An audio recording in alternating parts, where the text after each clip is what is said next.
La música no era ni es un complemento, un adorno ni un marco para la cinematografía. Es más bien un elemento que forma parte del lenguaje del cine como uno de sus componentes expresivos más importantes. Y en cierta forma deja de ser música y se integra en una totalidad que obedece a leyes semánticas propias. ¿Ha pasado cuánto tiempo? 40 años acá. Tranquilamente. El lenguaje misterioso. Bueno, no tranquilamente, no. Toma 3. Orgásmicamente, digamos. Eso es lo interesante. Esto es el Chaclacayo. Esto es en Chaclacayo, sí.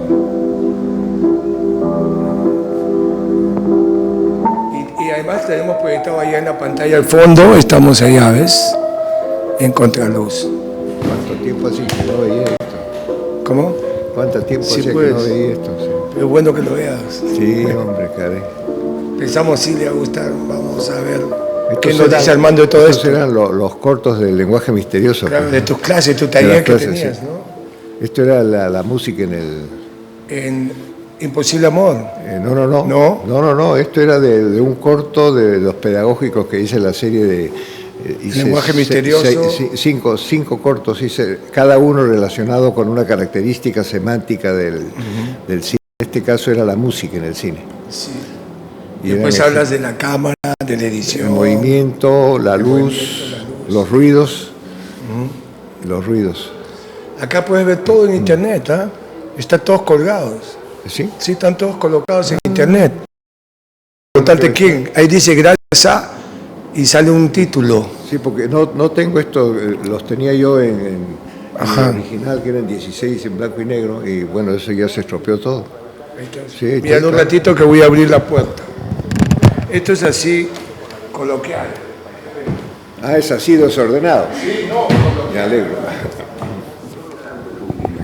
Esta época, Armando, es del taller que terminó después, concluyó con la realización de la película Tuyo Imposible Amor allá en Chaclacayo. Primero, no. Esto es con Telecine.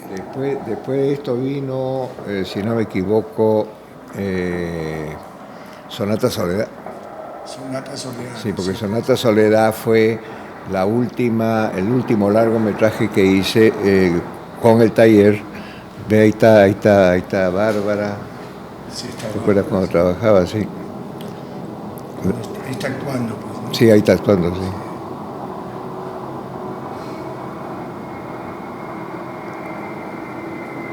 El nombre que vamos a- Esto eran los ruidos. Sí, pues. Sí, lo que pasa es que yo quería llevar la pedagogía del cine no mediante otro lenguaje, sino directamente con el lenguaje cinematográfico. Era como estudiar música enseñando verbalmente lo que estábamos oyendo, ¿no? Eso es ridículo. A mí siempre me ha parecido ridículo también. Acá no. Acá quería mostrar, por ejemplo, esos ruidos. Los valores diferentes, ¿no? Una semántica del lenguaje aplicado por el propio lenguaje, Por el o sea, propio viendo lenguaje. las propias secuencias. Pero es que yo siempre, desde la época del taller, del principio, cuando todavía no había video, Estuve pues ahí Armando en Washington. un poco inmoral enseñar mal, porque era enseñar mal, ¿no? Y como además era difícil conseguir material para que sirviera de ilustración de las clases, porque ¿de dónde sacabas películas? Acuérdate que estaba Reine con sus películas. Sí, pues, pero las Claro, cuatro... tú querías en ese momento explicar todas las secuencias. Claro. ¿Viste? Cortesía del ficcionador. ¿Y quién es el No ficcionador? sabemos, Sendas Solares. Apunta, porque metas en internet. Ya, ok. ¿Viste? Acá hay una cinematografía, lecciones, la música, y hay una lista de cosas tuyas: lenguaje, cámara, frecuencias, ruidos, lecciones de cine 2. Hay algunas tuyas y otras de otros profesores. Claro, lógico. Vamos a ver cuál, a ver, ruidos, ¿no? Quizás. No, esa que hemos visto es la de los ruidos. Los ruidos, acá hay otras lecciones. Hay una de la continuidad, a ver si aparece. A ver, busca la continuidad, lenguaje cinematográfico. La continuidad, sí, continuidad. De repente está por acá abajo, ¿no? Ahí está la continuidad. Ahí está. Ahí está. Pasa al aire. Ahí es donde sales tú.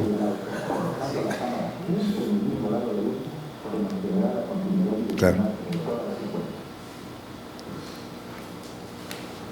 Claro, la continuidad considerada como la continuidad direccional. O sea, un carro va avanzando y si no sigue una cierta continuidad pasa esto. O sea, no sabes dónde va realmente. Claro, pues va, viene, va, viene. Ahora te entrevistan a ti ahí.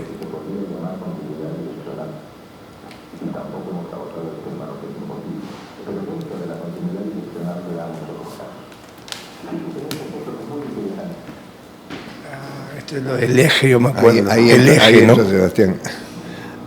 Ahí estás tú. Ahí vas a ver que aparece. Una vez entra, lo agarras adentro poniendo la cámara al otro lado y parece que es un despelote, ¿no? Parece que está saliendo. Faltó decir ya ves. Eso es el ABC, pero claro, es que tú si no estudias el ABC tampoco sabes escribir ¿Cómo armar la secuencia? Sí, ¿no? pues. Y seguir las acciones. Acá sales tú. Ahí estás tú. ¿Cuántos años tenías? 7 años. Sí, ahí sale al revés. Hasta ahí sale bien. Aquí es donde se rompe la continuidad. Si no, pasa para acá y aparece grandazo. Claro. Después vuelve a aparecer. Pero eso es como elipsis de tiempos, ¿no? Mira, Ese de tiempo.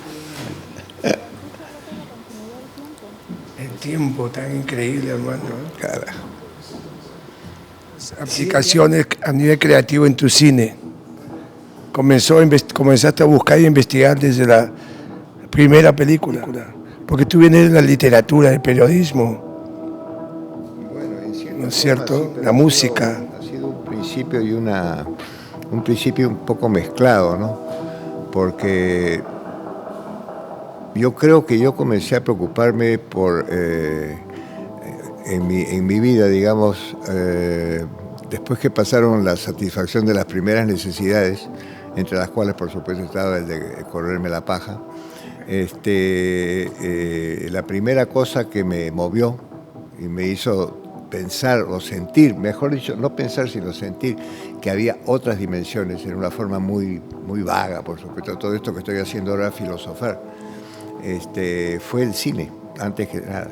El cine fue antes que nada por esa costumbre que creo haber mencionado más de una vez, en que cuando nosotros vivíamos en Estados Unidos, porque yo nací pues en Nueva York por una serie de circunstancias familiares y viví pues en Nueva York hasta que tenía 10 años, después ya nos vinimos al Perú, pero durante esos 10 años, que son cuando se pone la semilla, lo que más me movía en un aspecto distinto al de solamente pues como yo, las 4 funciones principales de la naturaleza, ¿no? Que era nacer, comer, cagar y morir, ¿no? Entonces había otras cosas intermedias, ¿no? Eso.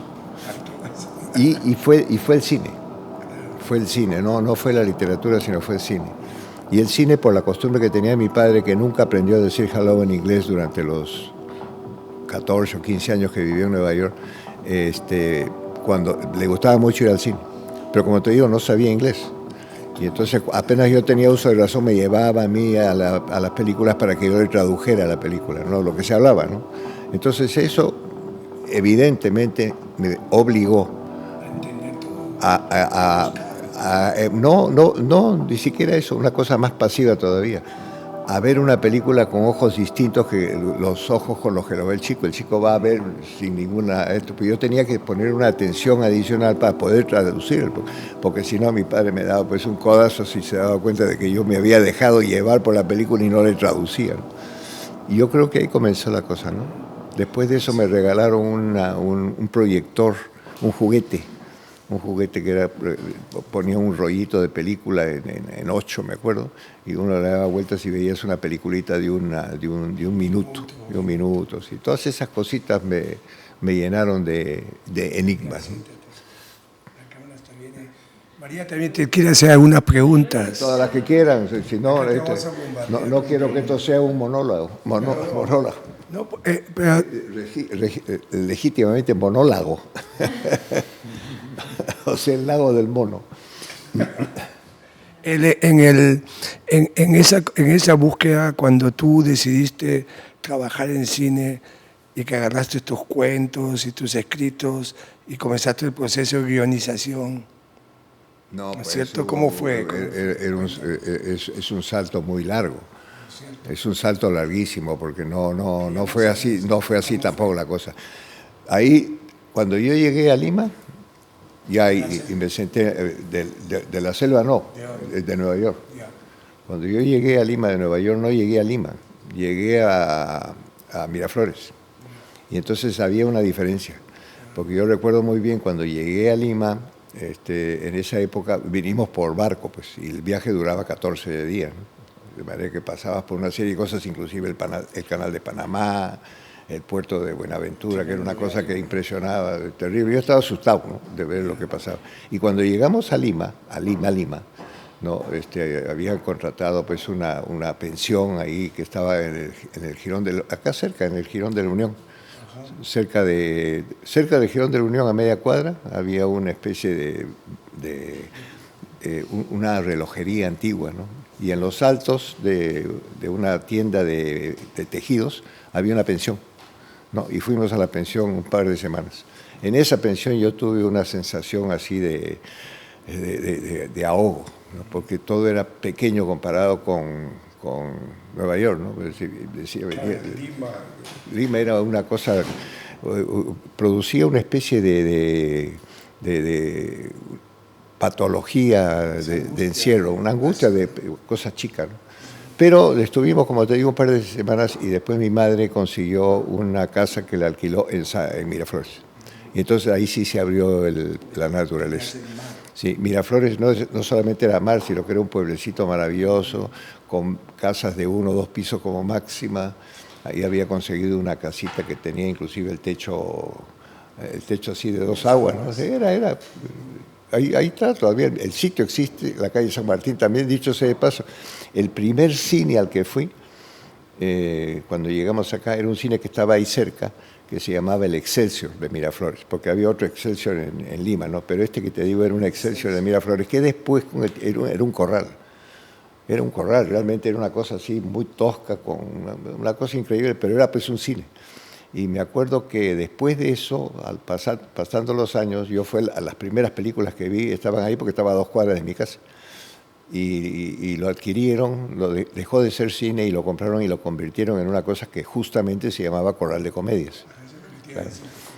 Y después del Corral de Comedias ya vino el Centro Cultural Peruano Británico, que lo compró y lo han convertido en el teatro que es ahora, ¿no? Que es un teatro maravilloso, ¿no?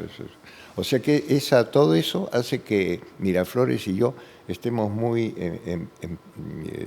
empatados en este desarrollo cultural, no solamente la cuestión natural y todo, sino también la cuestión cultural, ¿no?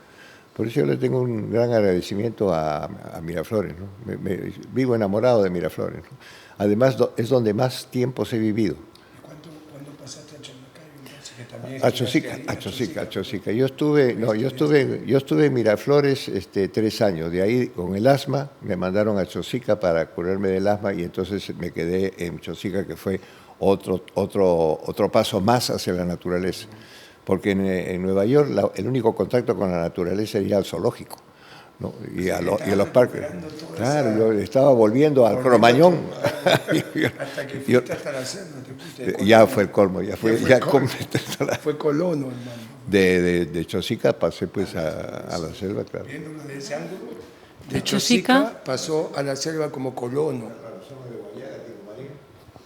Ahí estuvimos 8 años, pues, ¿no?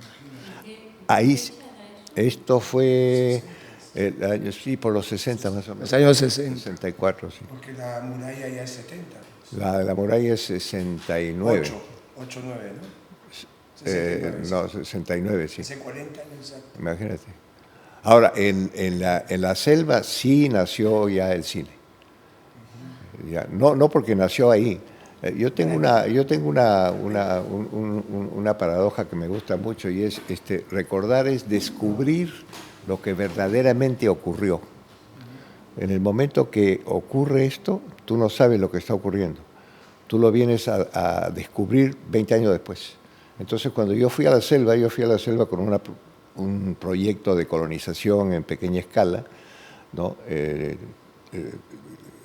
Introducir, digamos, la agricultura adecuada, ¿no? Era un plan muy bonito, muy interesante. ¿no? Y muy pequeño, que era lo que me gustaba, ¿no? No eso de empresariarse y todo, me parecía una cojudez espantosa, ¿no?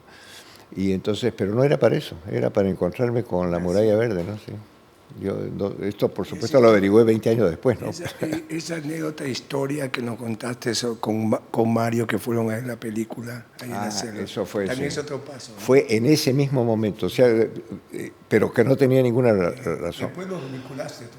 Claro, de todas maneras yo, no solamente por la cultura muy precoz que tuve, literaria, que comencé a leer, pues, qué sé yo, comencé a leer Homero, yo aprendí a leer con Homero, ¿no?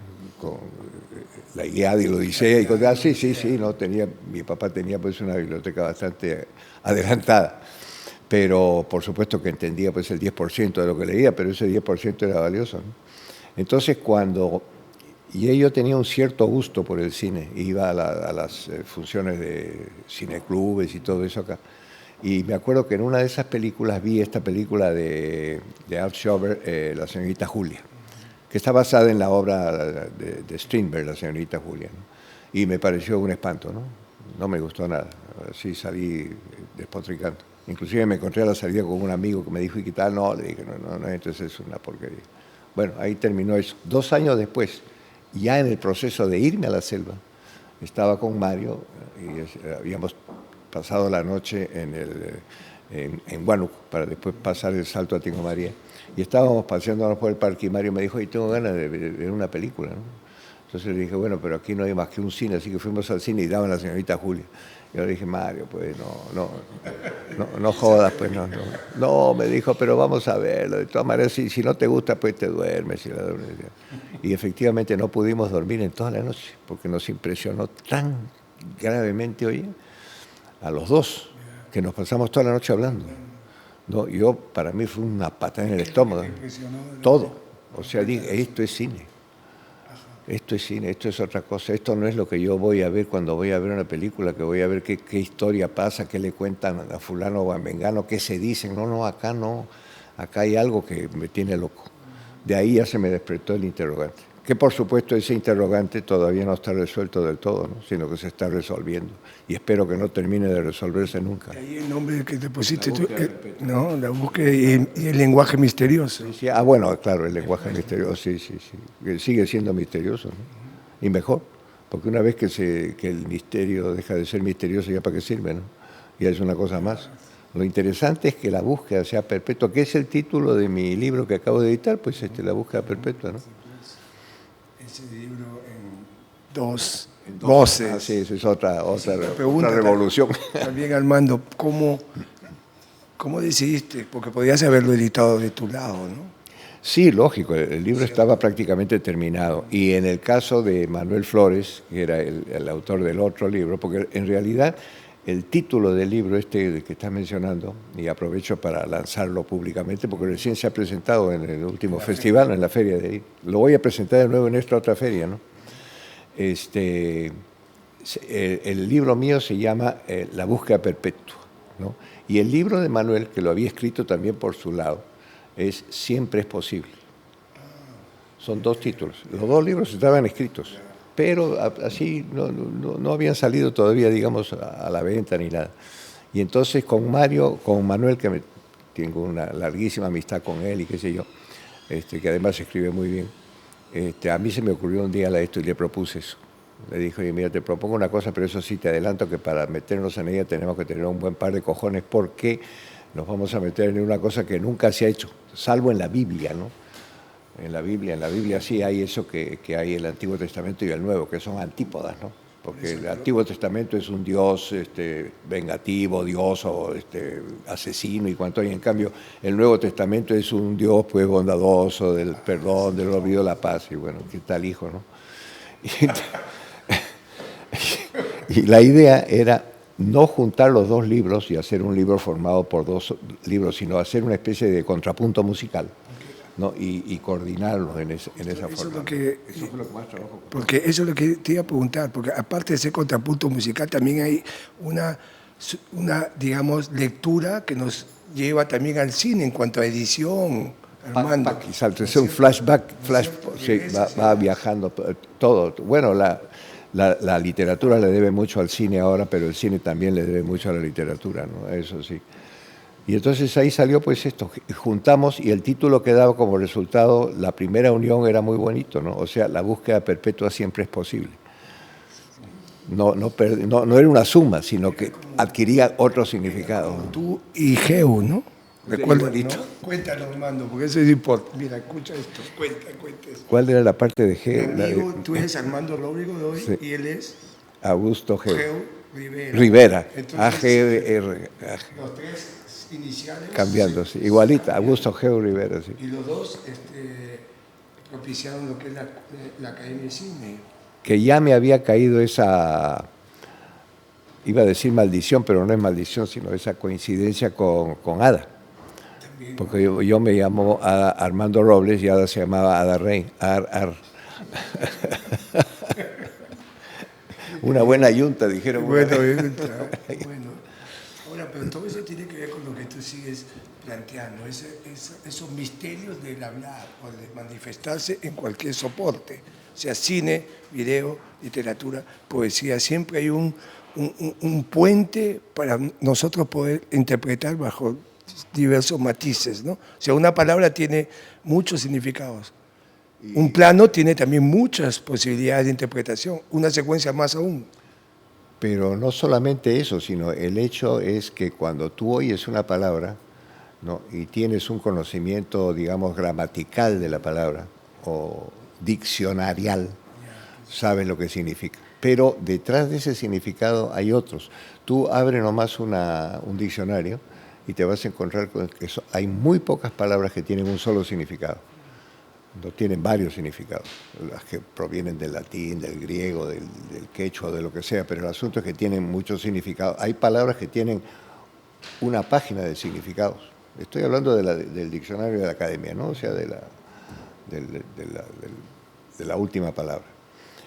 Pero además de esos significados hay otros, ¿no? Que son los que provienen de la conjunción de varias palabras, en que lo que uso, ¿no? tiene otro significado, los que le da el uso, lo que te da su personalidad, que usas una determinada palabra en relación con otra cosa. El tono. La usas por Y el tono. El tono. Ahora, eso tú lo estás buscando también, y eso es parte de tu lenguaje misterioso en el cine. Claro, porque no hay, ¿no es cierto? Hecho, a mí francamente no me divierte, me aburre. Hacerlo ya hecho, ¿no? Buscar. Por eso siempre he buscado en el cine una cosa nueva. A veces me ha salido bien, otras veces me ha salido regular, otras veces me ha salido mal, otras veces no me ha salido, ¿no? Pero la búsqueda es lo que hay que mantener. Y yo creo que es un error interpretar la búsqueda como un proceso de encontrar algo. No, la búsqueda no es para encontrar nada. La búsqueda es una fuerza. Es como el río. ¿No? O sea, cuando el río llega al lago o llega al mar, ya se acabó el río. Se integra con el mar y se jodió. Sí, ya no. En cambio, si uno hace la búsqueda o realiza la búsqueda para encontrar algo y dice, ya lo encontré, ¿no? Un poco como la frase esa que digo a cada rato, ya la vi, ¿no? O sea, hoy vamos al cine, no, ya la vi. ¿Cómo ya la vi? Pues sí, que hazme el favor. Hola, Armando, eso es... al concierto a escuchar la sinfonía, la séptima de Beethoven, y tú dices, no, ya la escuché. No, pero en el cine sí. En el cine sí. Bueno, ahora ya no, porque la tecnología moderna ya no es ya la vi. ¿Por qué? Porque ya la tienes en tu casa. Te la regalaron el día de tu santo, un sobre, una película. Ahí, ¿en qué cumpleaños, antes de los años 70 y tantos, no te podían hacer un regalo de una película? Un paquete de 30 kilos y $3.500. En cambio, ahora la salvación es dar oye, ¿qué le regalaré esto? Una película y ya está, pum. Y entonces, esa es otra cosa que no comprenden todavía muy bien los críticos. Y esto es para mandarles una primera patadita. Cuando hablan de estas cosas como si fuera algo, como la historia de la mecánica, ¿no? Y no se dan cuenta que este cambio elemental de que ya la vi y ya pasó a la historia, hace que el cine no sea un lenguaje o un arte fugaz, que solamente lo disfrutas cuando ves la película una vez. La música o el teatro, ¿no? Pero es que el teatro, pero hay una diferencia. El teatro no, el teatro es un poco más complicado, Pero en el caso de la música, sí, tú oyes la música cuando te da la gana. Yo tengo más cultura musical beethoveniana que Beethoven. Y se lo diría al mismo Beethoven. ¿Cuántas veces escuchó, aparte de su sordera, cuántas veces escuchó Beethoven su tercera sinfonía? 2 veces como mucho. Porque ¿cuándo la escuchaba? Beethoven no tenía una orquesta sinfónica. ¿Y eso cuándo era? En cambio, yo quiero escucharla, me voy ahora a mi casa, subo, pongo un disque, aprieto el botón y oigo la tercera sinfonía. Además, mucho mejor tocada que en su época. No, de manera que eso de que el tiempo pasado fue mejor... La tecnología ya es otro caso, ¿no? Ya esa tecnología existe en el cine. O sea, ya la vi, ya no hay, ya la vi. No, Ahora, pero por ¿cómo? ejemplo, hay películas que realmente mueren, ¿no? O sea, ¿no es cierto? Eso es otra tragedia, Esa es ¿no? la parte ¿Qué negra. ha pasado así con Sí. películas? No, eso sí es triste, ¿no? Cómo se van, ¿no? Cada vez que yo me siento delante de una de esas... Mira, Renoir ahorita o Lelouch a veces parece que... No, ya no funcionan. ¿No? Hay otras que sí. ¿A qué se debe eso? Ay, hijo. Valores, ideas, tecnología, arte, filosofía, mensaje, ideología, ¿no? ¿Tú tienes una idea aproximada de cuántos años podríamos decir que tiene el desarrollo del lenguaje musical, por ejemplo, ¿no? ¿Cuándo comenzó la música? No tengo la menor idea, pero debe haber sido algunos miles de años, ¿no? Ya. ¿Cuántos años tiene el lenguaje del cine? Y eso.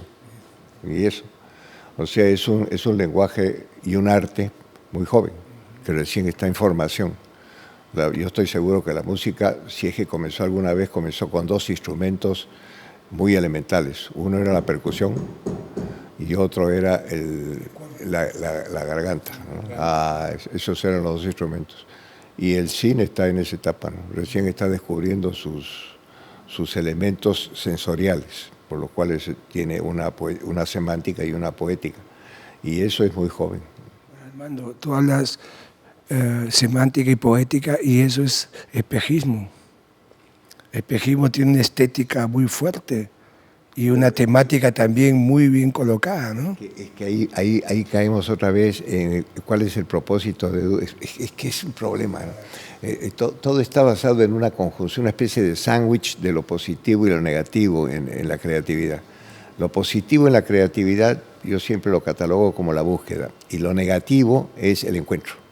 Cuando llegas. Entonces ya, eso era. Y entonces haces 45 películas que no son más que 45 repeticiones de la misma. Pero es que el artista que se siente satisfecho no sigue buscando. Pero eso ocurre y ha ocurrido durante cientos y miles de años en la música, en la pintura, en la escultura, en la arquitectura, pero no en el cine. Y simplemente por falta de tiempo. ¿Cuánto tiempo? Volvemos. En 100 años. ¿Qué chicha puede pasar en 100 años cuando inclusive todavía no estaba desarrollada la tecnología del cine? Pero ¿Tú te acuerdas de una cosa? No sé si te acuerdas, que yo creo que la dije en una de las primeras clases del cine. El cine es el único lenguaje o arte que ha nacido como consecuencia de una tecnología previa. Porque todos los demás lenguajes que conocemos, y los que los he mencionado, todos ellos provienen primero de una búsqueda de un medio de expresión y de comunicación que ha creado poco a poco una cierta tecnología. En cambio, en el cine no. En el cine primero se produjo la tecnología, que era el medio de reproducir visualmente el movimiento. Eso fue un juguete. Eso fue un juguete o un negocio que hizo plata fácil y cuánto hay, ¿no? Eso era el cine. Y de ese juguete, ¿no?, nació un arte. O sea, se produjo al revés. Pero ese nacimiento, pues, fue, como te digo, menos de un siglo, ¿no? Entonces, déjalo que crezca un poco. Ahora estamos en una transición, porque del soporte celuloide ya estamos en el electrónico y digital, y eso va a permitir otros medios de expresión, como el actual, por ejemplo, ¿no?, que es Internet. Sí, bueno, ya Internet ya es el colmo, ya. La primera conquista de eso fue el que ya te permitía tener junto a tus libros en tu casa, tener tus películas y verlas cuantas veces te diera la gana y qué sé yo. Pero eso creó una cosa que no es tecnológica solamente, porque en realidad el cambio tecnológico fue, desde el punto de vista artístico, aparentemente fue simplemente la cosa vistosa, ¿no? Porque inmediatamente, ¿qué cosa comenzaron a hacer? Comenzaron a hacer películas estruendosas, maravillosas, conforme espectaculares, pero eso no enriquecía el arte, ¿no? Al contrario, lo empobrecía. Pero creó una permanencia de la obra que no solamente influía sobre el que percibía la obra, sino también porque el que la hacía. Porque el que la hacía tenía conciencia de que estaba haciendo una película, no para que fuera vista 1 o 2 veces en el mejor de los casos, sino para que sea vista siempre. Entonces, cuando hoy se hace cine, cuando tú haces una película hoy día, no la haces pensando que la gente que la va a ver una vez y no le va a gustar y se acabó, cosa que no le ocurre al músico. Cosa que no le ocurre al músico, porque la misma historia de la música le va haciendo aprender y descubrir que para disfrutar de una determinada música tienes primero que percibirla, y no la puedes percibir de una sola visionada, sino tienes que meterla dentro, estudiarla a veces. Yo me acuerdo cuando vivíamos en Chosica, me acuerdo que éramos muchachos, y me hice muy amigo de un muchacho que teníamos la misma edad, que era Leopoldo Quiapo, ¿no? Que también era otro aficionado a la cultura, sí, el filósofo. El otro día estuve con él, casualmente está un poco mal de salud, pero todavía está vivo.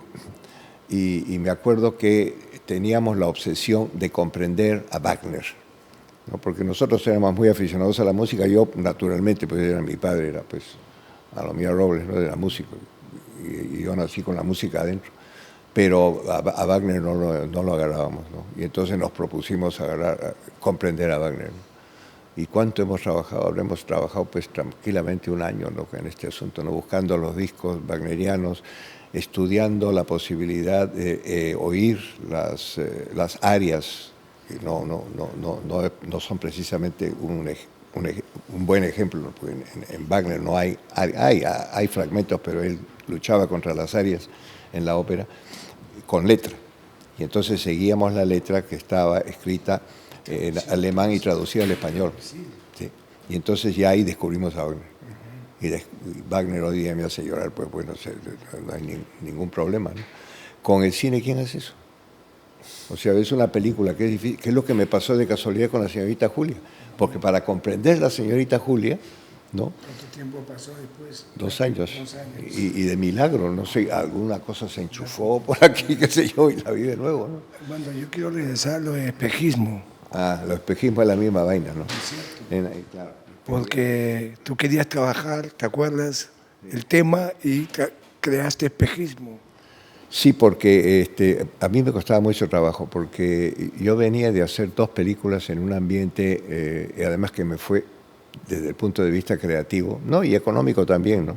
Tanto con en La selva no hay estrellas como La muralla verde, en 2 ámbitos geográficos que me eran muy conocidos, además donde había vivido. Pero en cambio en el desierto no. Yo no tenía la menor idea de cómo era el espíritu de la selva cuando entré a la selva, y me tomó tiempo. Yo no lo he descubierto todavía, ¿no? Pero sé lo que es en la selva, no, en el desierto, no, en la arena, ¿no? Entonces la hacienda de los pobres de don Pedro la Alquea. ¿Cuál tú me dijiste? Anda Mario. Genial fue eso. Una hacienda de 1500 y pico, que Armando me manda a investigar para hacer el escenario y ver qué se puede hacer. Y es una hacienda de 1500 y pico. Y era se llamaba Los Pobres y había sido de los jesuitas. De los jesuitas. De los jesuitas. Y ahí Armando hizo espejismo y ahí lo ayudamos en la cuestión de la escenografía. Cuando llenamos la de arena. Claro, yo me paré en la sala y digo, Armando, pero acá es el desierto que tú dices, lo voy a llenar de arena. Pero sí, ya. Después le pusimos las esculturas del hacendado en el suelo. Y después Alicia le creó unos quitasueños. Y después pusimos la cabañita del chico al fondo. Una cama con unas cosas colgando y colgajos y todo. Y nos fuimos a descansar porque eran las 10 de la noche, había que firmar mañana. Estábamos almorzando y volteamos y afuera en el patio vimos a don Pedro con su fusil parado, el dueño de la hacienda. Venía a matarnos. ¿Qué han hecho con mi casa? Lo único que hice yo, me di cuenta de la situación, inmediatamente lo rodeé de 4 o 5 de las más lindas actrices que ahí se le acabó todo. No, Armando, ahí comenzó a estornudar, porque cuando se le acercaban las chicas se estornudaba y estaba feliz. Entonces se fue genial. Genial, fue un caso. Un caso increíble. Después me dice, Se asustó con razón, ¿no? Claro. yo le prometí que terminaba la película y me dejaba 15 días y le dejaba todo limpio y todo pintado. Me tuve que quedar un mes ahí para limpiar todo. Te quedaste un rato largo. Metido ahí en el desierto. Fue genial, hermano. Eso fue genial, ¿no? Bueno, en todas las películas ocurren cosas así asombrosas, ¿no?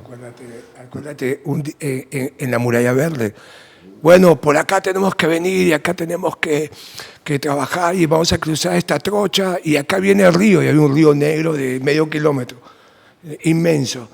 Y entonces, y por acá va a pasar y acá hay que hacer travelings. Y Daniel Camino te pregunta, Armando, ¿le pongo flores?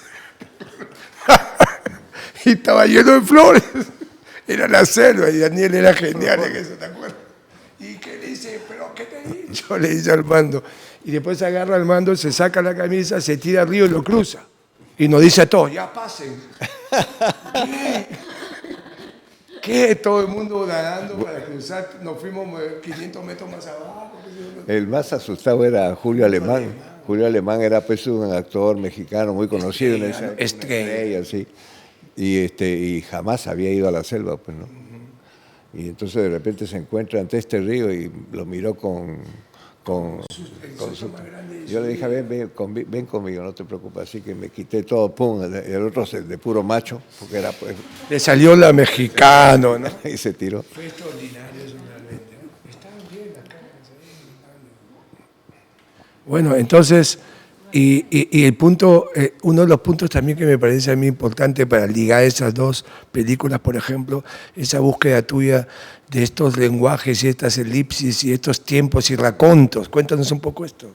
Bueno, ahí también influyó mucho, ahí comenzó el ping-pong del cine con la literatura.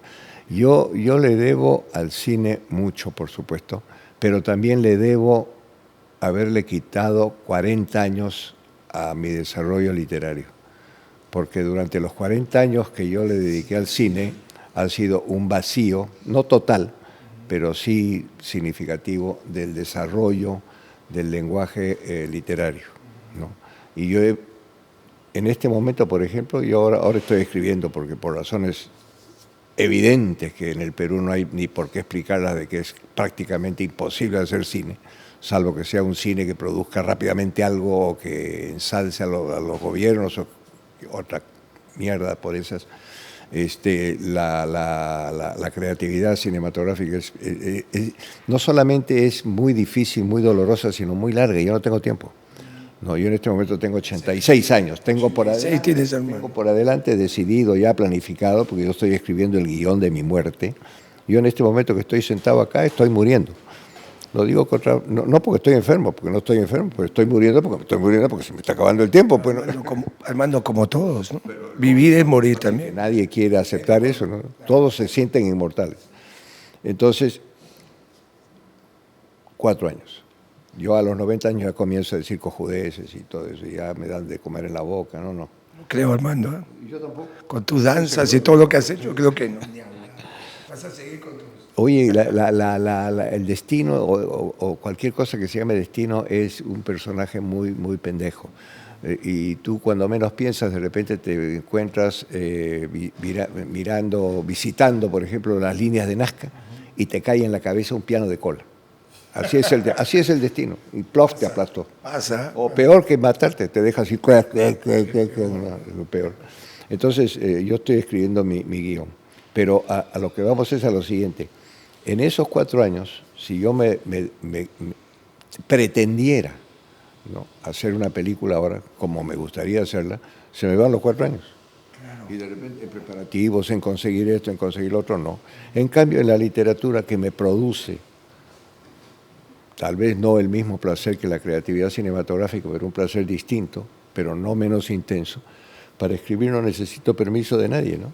Y ahora estoy escribiendo, acabo de terminar una novela, ahora estoy escribiendo un nuevo libro de cuentos y otro libro de ensayos después de este que acabo de editar, de La búsqueda perfecta. Ese es un reencuentro contigo mismo y la página en blanco, por decir una...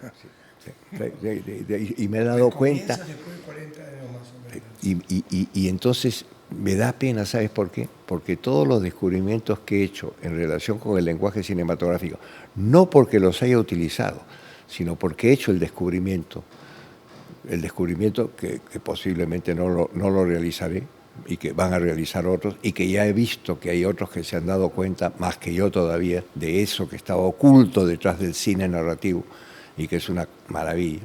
Eso mismo no ocurre con la literatura, y estoy buscándole las trampitas a la literatura, que lo quieras o no, es también un lenguaje audiovisual. La literatura es un lenguaje. Pero sí, pero es audiovisual. ¿Qué cosa es lo primero? Cuéntame, ¿cómo? ¿Cuál es la primera percepción sensorial que ocurre en una persona cuando compra un libro? No es lo que dice. Lo ve. Y después abre, y entonces comienza a ver los símbolos, que por supuesto inmediatamente son instantáneamente traducidos a su significado, o a sus significados, porque son símbolos. Pero ese símbolo, esos símbolos, esos dibujitos, ¿no?, están en una página, ¿no?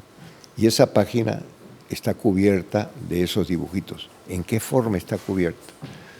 ¿No? Y ahí viene el peligro de lo que yo llamo las sábanas. Abres un libro y te encuentras con una sábana sin un solo punto aparte, ¿no? Y tú dices, uy, ¿sí? ¿Qué pasó con el ritmo? Y comienza a descubrir cosas, ¿no? Eso es realmente es un pajazo, ¿no? Es un placer creativo. Es un placer creativo. Que no significa que has encontrado nada, sino que has abierto otra puerta. Entonces tienes que pasar por esa puerta para ver qué cosa hay atrás ahí. Y después entras a esa puerta y resulta que más allá hay otra puerta más, ¿no? Esa es parte del camino también, ¿no? De seguir preguntando, seguir avanzando y trabajando. Se hace camino Al andar. Sí. No hay camino, sí. Armando, tu última película de Cort, ¿te acuerdas la que hiciste en video, sí, Imposible Amor? Y tú fuiste uno de los primeros que entró en ese formato. Fue un reto para ti. ¿Y qué deficiencias, qué encontraste de esos dos? Bueno, encontré una cosa positiva y una cosa que no se puede catalogar de negativa, pero que sí era la más incómoda, sobre todo a la edad en que descubrí eso, ¿no? Porque eso lo descubrí, pues, ¿qué cosa? Habrá sido el año 2001, por ahí, que hice Imposible Amor, 2001, 2002. Tenías 80 años. 80. Después cumpliste 80, hermano. Sí, cumplí 80. 7 días. Exacto. Sí, no, 3 nomás. 3 días. Ya se hizo mítico tu celebración. Sí, no, yo, la cosa... ¿Cómo te confrontaste con ese nuevo sistema y soporte? Bueno, la primera cosa fue la liberación con respecto a las limitaciones tradicionales y aceptadas del sistema académico, o sea, del negativo con el positivo y con toda esa vaina. Ese era muy... Y además influía poderosamente el aspecto económico, que era otra carga además, ¿no? Y la limitación de la creatividad, ¿no? Tú cuando escribes, por ejemplo, escribes la cosa y sabes que estás escribiendo 10 o 15 veces más de lo que vas a necesitar. En el caso del cine no podías porque no tenías plata. Bueno, no eras un Chaplin, que el Chaplin, según dicen, pues trabajaba en una proporción de 100-1, ¿no? Pero una cosa es ser Chaplin y otra cosa es ser Robles, pues lo que tenía que trabajar como mucho 3 o 4-1, ¿no? Y ahí nomás. Venía este sistema y ya no había límite. Podías que Chaplin ni que nada, pues podías mandarte. Decías cámara, te ibas a tomar un café, volvías y decía corten.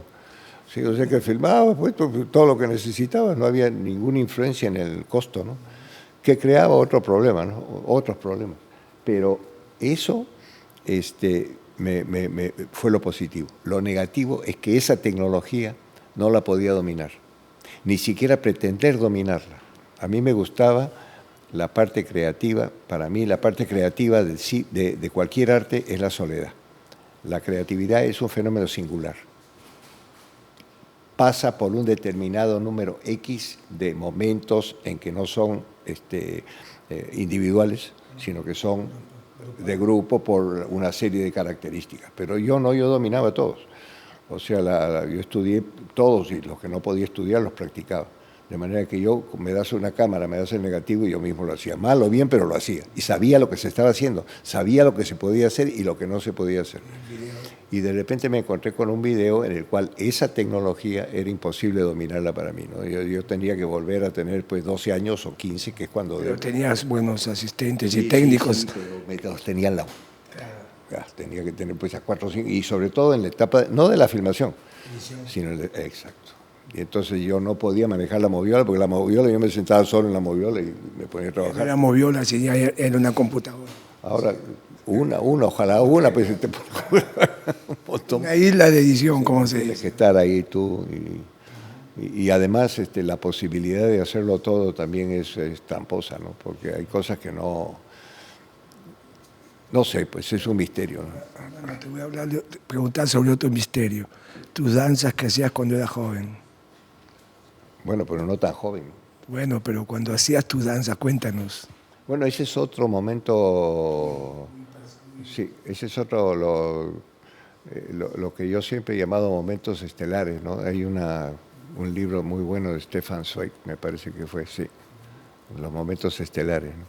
Que son los momentos por los cuales tú pasas la esquina peligrosa. Hay inclusive una obra de Priestley que se llama La esquina peligrosa, que no es peligrosa en el sentido de peligro, sino en el sentido de que esa esquina es decisiva. Llegas a la esquina y en lugar de ir para acá, vas para acá y no sabes lo que estás haciendo. No sabes lo que estás haciendo al no ir por esta esquina, sino por la otra. ¿No? Carajo, eso es una cosa que te llena de todo, te llena de miedo y de magia, ¿no? Bueno, y uno de los puntos esos de mágicos fue la del Cuarto Camino, ¿no? El Cuarto Camino, sí. Cuéntanos un Que poco. también lo encontré en la selva. Eso te iba a preguntar, ¿cómo encontraste a Gurdjieff tú, acá en Perú? En medio de la selva, eso es graciosísimo. Era imposible. George Ivanovich Gurdjieff. O a través de Uspensky, que fue, digamos, la especie de San Pablo de el que divulgó la cosa. Sí. Cuéntanos, un día que en un restaurante pasaste y encontraste igual que el maestro. No, es un poco más complicado, pero más sencillo al mismo tiempo, ¿no? Imagínate, todo este material se podía convertir pues, en una película de la puta madre, ¿no? Mira lo que estamos haciendo, estamos grabándola. Bueno, ya, sí, por lo menos queda grabado. No, mira, eso nació en una forma muy compleja. Yo ya estaba en la selva, ¿no? Ya me había ido a la selva a buscar lo que fuera. Y ya estábamos en plena traslado y todo. Mario y yo, sí. Habíamos formado un grupo, ¿no?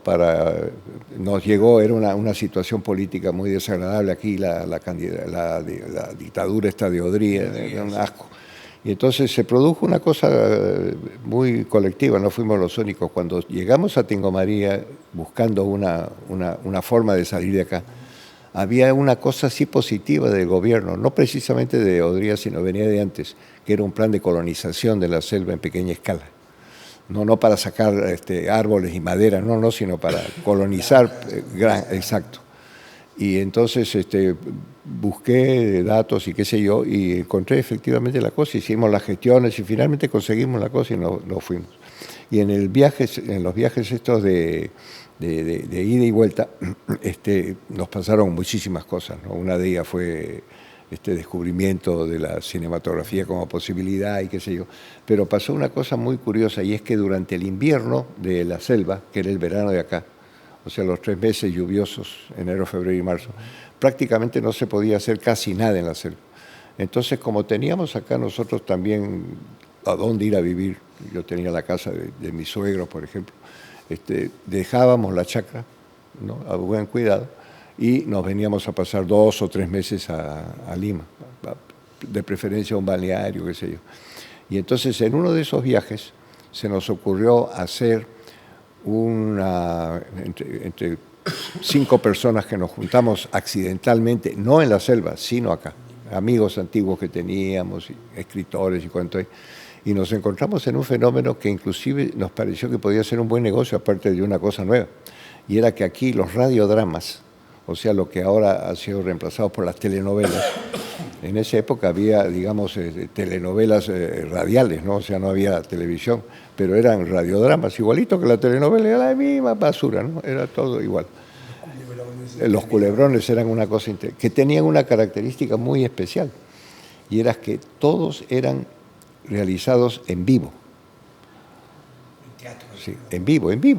O sea, iban los actores, se sentaban alrededor del micrófono, ¿no? y hablaban sus cosas, y eso salía al aire.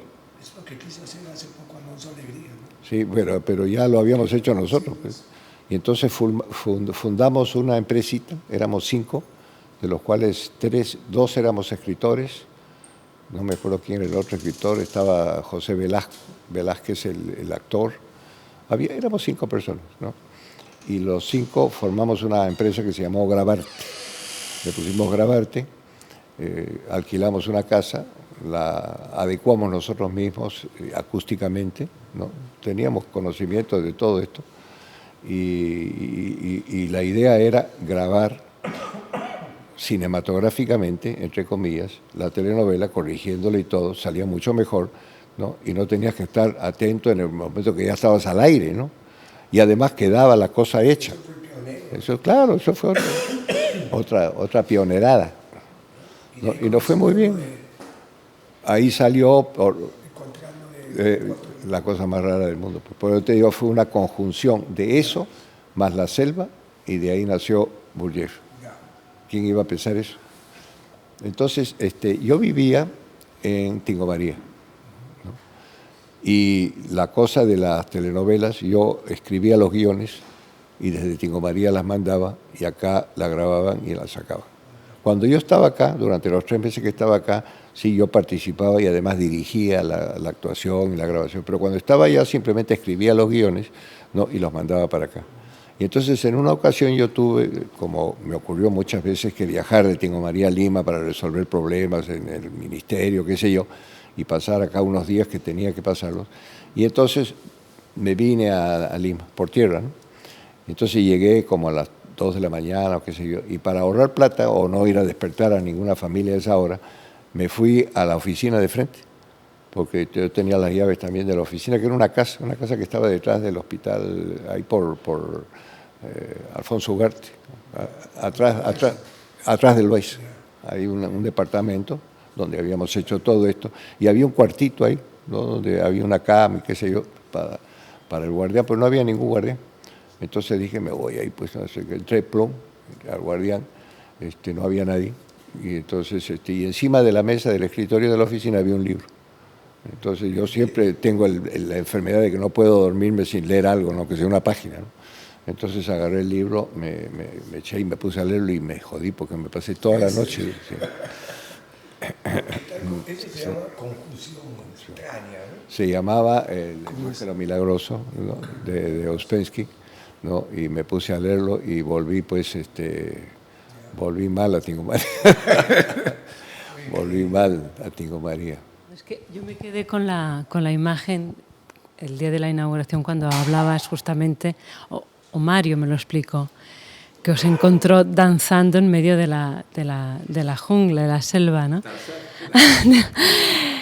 Y esa imagen se me ha quedado muy, muy grabada, ¿no? No sabe lo que está haciendo, ¿no? Así como no sabes lo que vas a hacer, tampoco sabes lo que estás haciendo. Tú estás haciendo algo y crees que estás haciendo lo que crees que estás haciendo, pero de repente eso que estás haciendo no es eso, sino es otra cosa. Y no te das cuenta sino en el momento en que ocurre. Y entonces viene ese susto que te deja así paralizado. Ay, carajo, eso es lo que estaba haciendo. O sea, tú crees que estás yendo allá y estás yendo para acá, ¿no? Y ese enigma, ese no saber, es precisamente, yo creo que ese es el elemento más importante de la libertad, el no saber a dónde estás yendo. Cuando tú sabes lo que estás haciendo, no eres libre. No eres libre, estás sujeto a lo que vas a hacer. La libertad es no saber lo que vas a hacer, ¿no? Pero eso es casi efímero, ¿no? Son como pantallazos de eso, ¿no? Bueno, no sabes. entonces, bueno, me pasó esto, leí el libro y yo dije, caray, esto me lo llevo, yo me lo robo, ¿no? Esto me lo llevo a la chacra, me lo llevo a la selva. Pero bueno, lo dejé ahí. ¿Qué hacía ahí, Me no? fui, ¿De quién? ya después averigüé. Entonces, y me dediqué a hacer mis cosas. Bueno, al día siguiente me puse en contacto con los otros 5 socios, comenté la cosa, ¿no? Y ya no había el libro por ningún lado.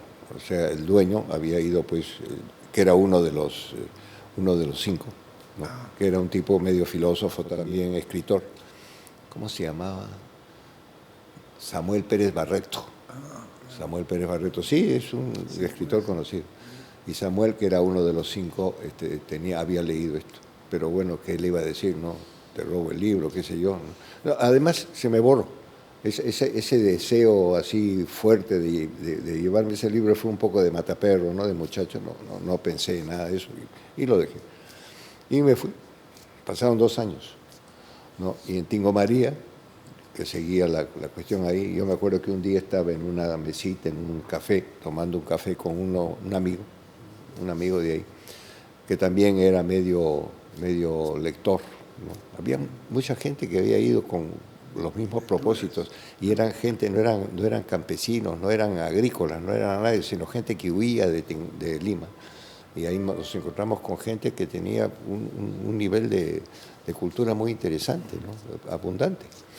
Y entonces se formó en Tingo María una serie de clubes y cosas, de actividades de todo tipo, desde el deporte. Ahí yo me convertí de repente pues, en un entrenador de básquetbol, ¿no? Sí. ¿Cuánto hay? Y entonces se estaba tomando un café con él y no sé en qué momento salió una observación que hice y yo le dije así, yo una vez leí un libro en que hay esa idea, pero lo que nunca supe es a quién se refería ese libro, porque ese libro era un libro escrito por Uspensky y en el que no mencionaba el nombre de Gurdjieff, sino lo identificaba con la letra G. Entonces, porque todo el libro gira alrededor de G. O sea, todo lo que habla Uspensky lo confiesa, que esa no es su cosa. Él descubrió también a G en una forma así rara. Era G. Y yo, por lógica, le dije, oye, ¿tú sabes quién fue G? ¿Quién era G? Sí, me dijo. Mi hermano, que era hermano de esta persona, que era también otro tipo que estaba ahí refugiado en la selva, Fernando Llosa Porras, tío de esta Llosa. Sí, sí. Y entonces, sí, y mi hermano tiene un libro de Gurdjieff, del mismo autor. Carajo, dije yo, si el discípulo escribe esto, qué cosa, no dirá este otro, ¿no? Y entonces me fui donde Fernando, que estaba también, ese mismo día había salido también de la chacra. Y le dije, oye, me dice que tú tienes un libro de Gurdjieff. Sí, sí, oye, préstamelo. ¿Cómo no? Y me lo prestó, que era todo y todas las cosas. Y me tragué el libro. Me tragué el libro en una forma así descomunal, al punto que llegó un momento en que nos juntamos un grupo de personas afuera, ¿no? Y dijimos, tenemos que hacer algo. No podemos haber descubierto esto y decir que qué lindo, que esto pide algo. Y comenzamos a reunirnos para hablar sobre el sistema ¿no? del Cuarto Camino famoso. Y lo organizamos en la medida en que podíamos organizar un sistema que se llamaba el Cuarto Camino porque se relacionaba con los 3 caminos tradicionales que la humanidad ha encontrado y que practica para evolucionar. Cuando la humanidad se da cuenta de que no es cuestión de adquirir cultura, sino una cierta comprensión de un nivel más alto de lo que uno puede hacer con uno mismo y que no se da cuenta de que uno el 90% del tiempo está dormido, ¿no? Era un trabajo en comunidad. Y esos 3 caminos son el camino del monje, el camino del yoga y el camino del fakir. El camino del fakir es el que utiliza el cuerpo para a través del cuerpo llegar a esa evolución. El camino del yoga es el que interviene la razón para canalizar esa cosa. Y el camino del monje, el retirarse de la humanidad, la soledad. Los 3 son la soledad, el aislamiento. Lo que yo una vez en forma crítica lo denominé monasterios portátiles, ¿no? El Cuarto Camino no. El Cuarto Camino unía las 3 búsquedas, pero en el ambiente de la vida misma. O sea, era una cosa abierta, así, que eso es lo que lo hacía muy atractivo. Y estuvimos trabajando mucho de eso. Y nos pasó otra cosa curiosa también, que queríamos más material, ¿no? Y uno de las personas que estaba ahí, que no me acuerdo nunca de su nombre, fue un abogado que llegó a ser fiscal de la Nación después, que también estaba ahí refugiado en la selva, ¿no?, con nosotros. Eso diría así que hizo una diáspora de gente, Sí. ¿no? ¿Cómo se llamaba? Ya me voy a acordar el nombre, sí. Hizo otra cosa, fue graciosísima. Me dijo, yo me voy a Lima ahora y voy a ver si de repente encuentro algo, ¿no? Entonces se fue a Lima.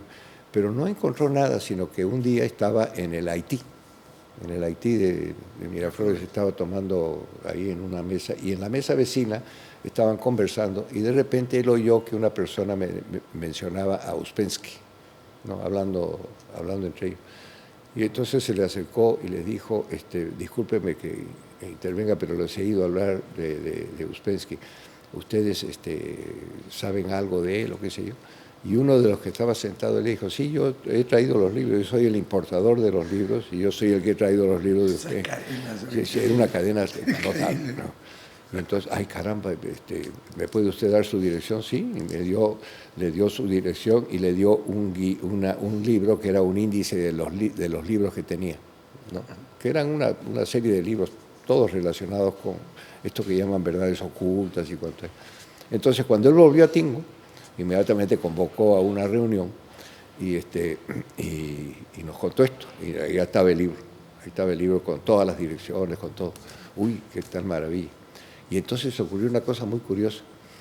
Este señor, que era en esa época muy joven, y que, como te digo, era abogado y que después llegó a ser fiscal de la Nación, ¿no?, era un cojudo inmenso, ¿no?, era uno de esos cojudazos así tremendos.